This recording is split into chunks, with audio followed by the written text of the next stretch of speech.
গৃহদাহে ফের বৈঠক বাতিল।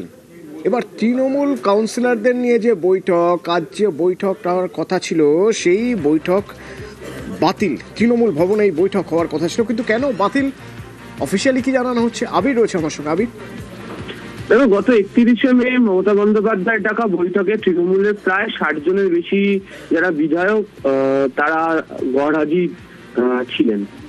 আমরা দেখেছি হচ্ছে কাউন্সিলরদের নিয়ে আগে যে বৈঠক হচ্ছে সেই বৈঠকে কাউন্সিলররা তারা গড়হাজির ছিলেন।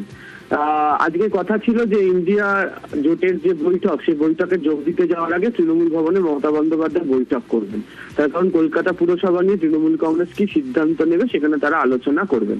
তবে শেষ মুহূর্তে সেই বৈঠকটাকে বাতিল করে দেওয়া হয় এবং এর নেপথ্যে মনে করা হচ্ছে যে কাউন্সিলররা আসছেন না আসবেন না এটা বুঝতে পেরেই আজ পেয়েই বাতিল করা হয়েছে।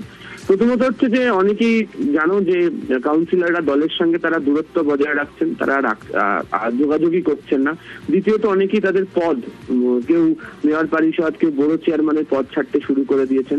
তৃতীয়ত অনেকেরই বক্তব্য হচ্ছে কার্যত বেসুরো অবস্থাতে তারা বলতে শুরু করেছেন যথাযথ কোনো নির্দেশই আছে না, তাহলে এই নির্দেশের প্রক্ষেপে কি হবে।